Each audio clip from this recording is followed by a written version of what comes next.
Hello, welcome you all to B Educare. तो ये video बहुत ही इंपॉर्टेंट होने वाला है उन स्टूडेंट्स के लिए जो कि 3 ईयर MSCT लॉ की एग्ज़ाम लिखने वाले हैं।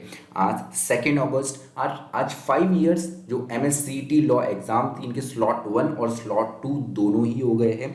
तो उन्हीं में जो क्वेश्चंस पूछे हुए थे, खासकर जीके एंड करंट अफेयर्स के 1 लाइन के क्वेश्चंस होते हैं, बहुत ही सिंपल होता है। तो ये आप लोगों के लिए जो 3 इयर्स के स्टूडेंट्स हैं उनके लिए काफ़ी इंपॉर्टेंट ये वीडियो होने वाला है। एक और रिक्वेस्ट ये है कि जिन क्वेश्चंस के हम बारे में आज हम डिस्कस करने वाले हैं, उनके अलावा भी अगर आपको कोई क्वेश्चन हो जो इसमें नहीं कवर हो, तो वो भी आप कमेंट बॉक्स में मेंशन कर सकते हो, जिसके लिए जो 3 इयर्स के हमारे स्टूडेंट्स हैं उनके लिए काफ़ी हेल्पफुल हो सकता है। और साथ ही साथ इवन जो नेक्स्ट ईयर के लिए तैयारी कर रहे हैं एग्जाम की, उनके लिए भी ये काफ़ी ज़्यादा इंपॉर्टेंट हो सकता है। तो जीके और करंट अफेयर्स में अगर हम देखें तो एक क्वेश्चन जो कि दोनों ही स्लॉट में आया था, अब दोनों ही स्लॉट में आया था, इसका मीन्स ये है कि हो सकता है 3 इयर्स में भी आ सकता है। इसलिए सारे के सारे क्वेश्चन बहुत ही ज्यादा इंपॉर्टेंट हो जाते हैं।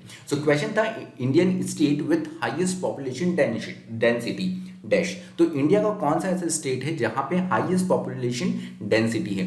आंसर है बिहार। सेकंड क्वेश्चन ये था कि रेडियम जो कि 1898 में डिस्कवर हुआ, तो इसकी डिस्कवरी किसने करी हुई है? सो आंसर है Marie Curie and Pierre Curie. उसके अलावा कौन से फ्रीडम फाइटर है जिन्हें फ्रंटियर गांधी भी बोलते हैं? सो इसका करेक्ट आंसर है Abdul Ghaffar Khan. So north west frontier जो है, अफगानिस्तान से लगा हुआ जो बॉर्डर है, वहां पे ब्रिटिशर्स के अगेंस्ट इन्होंने अपनी लड़ाई शुरू करी थी और इसलिए इन्हें फ्रंटियर गांधी, या अगर हम बोले तो सीमांत या सरहदी गांधी भी इन्हें बोलते हैं। उसके अलावा इलेक्शन कमिश्नर कौन है इंडिया के? सो इंडिया के 3 इलेक्शन कमिश्नर होते हैं, कॉन्स्टिट्यूशनल पोस्ट है, 3 इलेक्शन कमिश्नर होते हैं और उन तीनों में से एक चीफ होते हैं। सो चीफ इलेक्शन कमिश्नर जो है ये है राजीव कुमार। उसके अलावा अनूप चंद्र पांडे जो है ये एक और, ये सेकंड इलेक्शन कमिश्नर है, और जो थर्ड पोजीशन है ये अभी फिलहाल वैकेंट है। उसके अलावा एक क्वेश्चन ये था कि टेलीविजन का इन्वेंशन किसने करा था? Who invented television? So option जो है, ऑप्शन में करेक्ट ऑप्शन था John Logie Baird. So John Logie Baird के अलावा आपको फिलो टेलर फ्रांसवर्थ, अगर आप बहुत सारे मटेरियल, अलग अलग मटेरियल में कहीं फिलो टेलर फ्रांसवर्थ भी मेंशन्ड है। सो इन्होंने डिजाइन किया था फिलो फ्रांसवर्थ ने, लेकिन इन्वेंशन जो है ये जॉन लॉगे बियर्ड ने किया हुआ है। उसके अलावा एक क्वेश्चन बहुत ही सिंपल ये आया था कि वर्ल्ड में कितने कॉन्टिनेंट है? इसका आंसर है 7। उसके अलावा डू और डाई स्लोगन जो है ये किसने दिया था? तो इसका आंसर है महात्मा गांधी। महात्मा गांधी ने क्विट इंडिया मूवमेंट के टाइम पे डू और डाई का स्लोगन दिया हुआ था।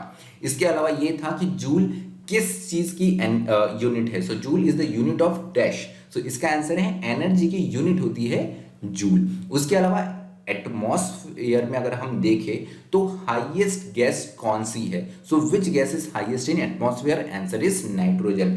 100% में से 78% जो हमारे एटमॉस्फेयर में नाइट्रोजन होती है। उसके अलावा क्वेश्चन ये था कि इंडिया अपनी लॉन्गेस्ट बॉर्डर जो है वो किस कंट्री के साथ में शेयर करती है? इसका आंसर है बांग्लादेश।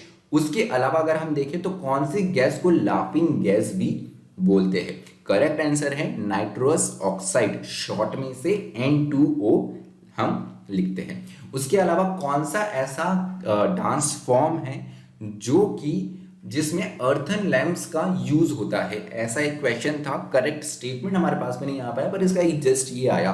सो उसमें कथक, गरबा और ऐसे कुछ ऑप्शंस दिए हुए थे। उनमें से जो ऑप्शन करेक्ट था वो था गरबा, क्योंकि इसी रेस्ट इनमें से, और उसके अलावा जो ऑप्शन थे उनमें अर्थन लैंप्स नहीं इस्तेमाल होता है। उसके अलावा इंडिया ने पोखरण न्यूक्लियर टेस्ट किया था, ये कौन से ईयर में क्या हुआ था? ये क्वेश्चन था। सो डेट के साथ आपको बताता हूँ, 11 मई 1998 में पोखरण टेस्ट जो है वो हुआ था। उसके अलावा जस्टिस हिमा कोहली, ये कौन से हाईकोर्ट की फर्स्ट वुमेन चीफ जस्टिस थी? सो इसका करेक्ट आंसर है तेलंगाना हाईकोर्ट। अभी हिमा कोहली जो है ये सुप्रीम कोर्ट की जज है। उसके अलावा अगर हम देखें तो शेयर और स्टॉक मार्केट जो है, इन्हें कौन सी अथॉरिटी रेगुलेट करती है? इसका आंसर है SEBI, full form securities and exchange board of India, headquarter इसका मुंबई में है। वैसे ही बैंक्स और बैंकिंग एक्टिविटी जो है इसको रेगुलेट करती है हमारी RBI, reserve bank of India. उसके अलावा जो इंश्योरेंस सेक्टर है इसको रेगुलेट कौन करता है? IRA DA। उसके अलावा एक क्वेश्चन ये था कि फर्स्ट वर्ल्ड वॉर जो है ये कब स्टार्ट हुई थी। सो फर्स्ट वर्ल्ड वॉर जो है 28 जुलाई 1914 से कोई स्टार्ट हुई थी और ये 11 नवंबर 1918 तक चलती है। उसके अलावा URL का फुल फॉर्म पूछा हुआ था। URL जो कि अगर आप ब्राउज़र चलाते होंगे डिफरेंट फायरफॉक्स या क्रोम, तो उसमें हम जब वेबसाइट डालते हैं तो वो कॉलम देता है URL, एंटर URL। तो URL का फुल फॉर्म है यूनिफॉर्म रिसोर्स लोकेटर। उसके अलावा एक क्वेश्चन ये था कि what is national youth day and why it is celebrated. So ये कब सेलिब्रेट होता है और क्यों। सो 12 जनवरी को हम एवरी ईयर इसे सेलिब्रेट करते हैं बिकॉज इस दिन birth anniversary of Swami Vivekananda होती है। उसके अलावा 9/11 जो वर्ल्ड ट्रेड सेंटर पे अटैक हुआ था ये कौन से ईयर में हुआ था। ऑप्शन थे 2000, सॉरी यहाँ पे थोड़ा मिस्टेक है, ये 2001 है, 11 नहीं, 2001 में ये अटैक हुआ था। तो ऑप्शन था 2001, 2, 3 और 4। तो 2001 जो है इसमें ये अटैक हुआ था। उसके अलावा first person to reach moon बहुत सिंपल है, नील आर्मस्ट्रॉन्ग। एक करंट अफेयर से बहुत ही इंपॉर्टेंट क्वेश्चन आया था जो कि अगर आपको रिमेंबर होगा तो जो बी एडुकेयर की हमारी जो करंट अफेयर्स का मटेरियल है इसमें से ये क्वेश्चन डायरेक्टली आया हुआ है कि water taxi, India first water taxi ये कहाँ स्टार्ट हुई है। स्टेट्स के नेम दिए हुए थे। सो नवी मुंबई से मेनलैंड मुंबई कनेक्ट करने के लिए वाटर टैक्सी स्टार्ट हुई है। उसके अलावा India first drone forensic lab and research centre has come up in dash. So correct answer is Kerala. उसके अलावा हु वॉन मिस यूनिवर्स 2021 का मिस यूनिवर्स किसने जीता है। आंसर है हरनाज संधू। उसके अलावा लता दीनानाथ मंगेशकर अवार्ड, ये अवार्ड इस साल जो है फर्स्ट टाइम ये किसे मिला है। So answer is PM Narendra Modi.